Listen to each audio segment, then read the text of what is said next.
Thank you so much, Sophie, and it really is such a pleasure to be here. Have you been enjoying the day?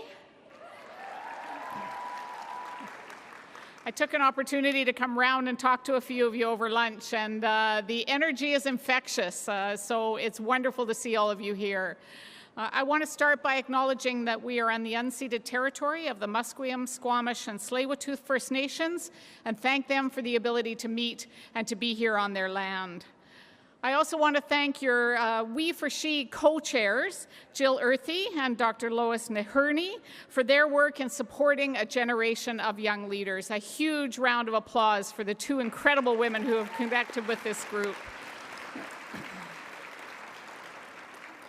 A thank you as well to the Greater Vancouver Board of Trade and the Web Alliance of Women's Business Networks for making this fourth We for She conference possible.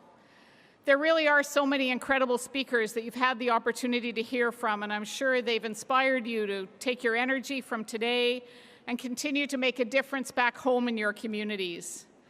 Among the inspirational leaders are a number of Indigenous women who are experts in their field and outspoken advocates for their community, and I'm proud to say that your BC government has committed to working with Indigenous women and their communities. Together, we're going to move forward on the UN Declaration on the Rights of Indigenous People and the calls for action from the Truth and Reconciliation Commission. It's so important to move from simply words to making real change. And I know that that's a commitment that each of us can embrace and that you've shown by being here today. You're showing your commitment to change, which really is an incredible example for all of us. And I'm here today because of all of you. Because nothing is more important and more inspirational than seeing the next generation of leaders learning and teaching and sharing your ideas and your energy and your passion. And I had an opportunity, as I said over lunch, to talk to many of you about your goals. For me, community service has always been a calling. And my own path started in elementary school, and I just want to tell you a little bit of a story about my family and growing up. I grew up in a family that was a very active family, active and engaged in our communities. I didn't ever get lectured that it was a responsibility to give back in my family, but it was modeled every single day. My mom was a single parent. I grew up with my grandparents who had 40 foster kids over the time period I grew up. So there were always 5, 6, 7, 8 additional kids in our house as I was growing up. My mom was involved in the peace movement. We were a safe house for draft dodgers during the Vietnam War. My mother was often on picket lines standing up for what she believed in, and so I saw that modeled every single day. So I hadn't experienced my first political experience, which I didn't see as politics at the time, but now I look back on it. My first political experience was grade 7 at my elementary school. And I live in Victoria, and it was one of those rare winters in Victoria where it snowed. And girls at this time, and yes, I am that old, girls at this time couldn't wear pants to school. You're only allowed to wear skirts or dresses. So I went to the principal along with a few friends and said, because it's a snow day, because we've had rare snow in Victoria, I think it's only fair that we as girls should be allowed to wear pants to school on snow days. I was very reasonable in my request, came forward, did what I should have done, and the principal said a flat-out no. Girls aren't allowed, that's the rule, we're sticking to the rule. Well, because I'd grown up in an activist family, I knew that you could stand up for your beliefs. I went home with my friends, we went into the basement, we made some picket signs, we went back to school the next, like every average family, isn't that what happens in everybody's family? We went back to school the next day, and we took the school out on strike during lunch hour. We took our picket signs, we walked around the school. The principal called us back into the office later in the afternoon and said that he figured since we'd made our point so well, and we brought together the girls and the boys, I think the boys really just wanted to miss an hour of school, but they came out with us because we were so reasonable in our request that they were going to allow us to wear pants on snow days. And so for me, that was an opportunity to stand up and see that if I believed in something, that I was passionate about something, I could really make a difference. I could stand up for what I believed in. And I think that's such an important lesson and such a difference that you can make in people's lives that I know all of you are learning while you're here. And I can't think of a more important time in our world and in the global situation we see than this kind of time to use your skills and your abilities and your talents. You as young leaders are essential as we grow our emerging economies, as we continue advancements in science and technology and the arts, as we look to solve big public challenges like climate action and poverty reduction, and as we look to make our world a better place with empathy and compassion. And there's no shortage of ways to make a difference in the world. For many of us, it just takes time to find our path. And I think this is another lesson I'd like to leave with all of you, besides finding your passion, is that I wouldn't be here today if it wasn't for the support of friends and amazing women in my life. When I was first asked to run for school board, I was a stay-at-home mom with my kids. And I was approached by a group of women who said, "We really want you to run for school board." And I have to tell you that being a politician was not on my list of what I want to be when I grow up. It wasn't something that I ever imagined myself doing. And I said no. I'm sure there are people who are better public speakers. I'm sure there are people who are more capable and have more talent or have more experience than I do. But because of that amazing group of women who said, "We'll help you. We'll be there with you along the way. We'll provide support to you. We'll help you get there," I could take that leap of faith. I could spread my wings a little bit and do something that I couldn't ever have imagined myself doing.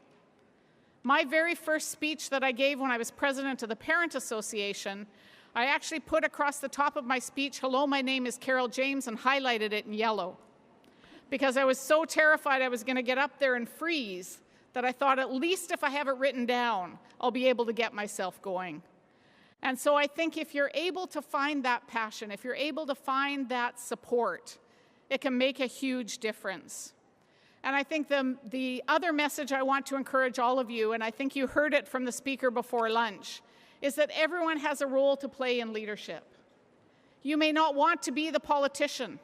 You may want to be the support that helps the politician.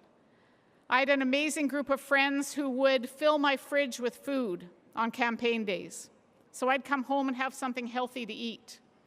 I had a friend who went to a workshop and was told that one of the most important things you need to do when you're running for a campaign is to make sure you do your laundry before you start the campaign, because for 28 days you'll have no time. I had a group of friends who went out, got a key to my house, strung a clothesline across my kitchen, and bought me 28 pairs of underwear. Because they knew that that was something practical that they could do to provide support to me in case I didn't have time to do laundry.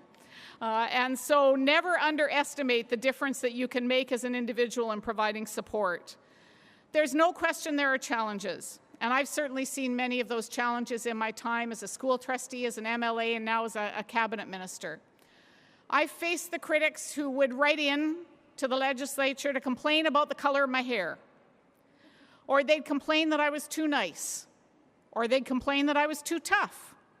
They complained I wasn't feminine enough because I wasn't wearing heels or wasn't wearing a dress. I've been in meetings where the conversation is right across the top of me and over to the man that's in the room. Or I've raised a point in a meeting that isn't recognized until a man raises the point in the same meeting. So I have to tell you, while it hasn't been easy, there have been changes that have occurred since I first ran for politics back in 1990. And one of my proudest moments, and I know you heard from our Premier in a video address earlier, one of my proudest moments was this summer when our Premier put our values to action and appointed 11 women and 11 men to BC's first gender-balanced cabinet.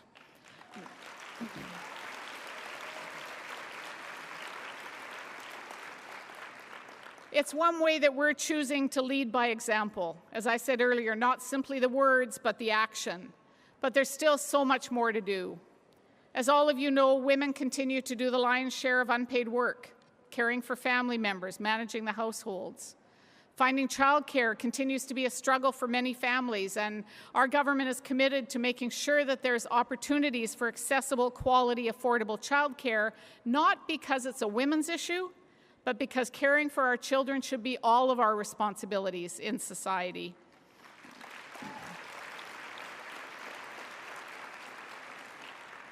We also know that women continue to be discriminated against in the workplace and in communities.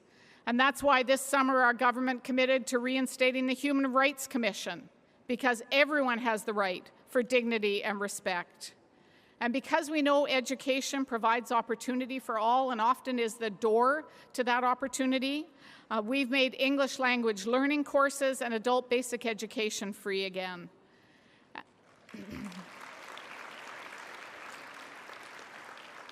I'm also very proud. One of the other responsibilities I have as minister is to be responsible for the BC Public Service. And I'm really proud to say that our province is leading the way around gender equality, with 48% of BC's senior public servants being women. We know and we value women's contribution, and we are actually honored as a province as being one of Canada's top 100 employers for 2018, but I want you to know we're not stopping there. Next week, we're going to announce an action plan to help ensure that our province's public servants better represent the diversity of British Columbia.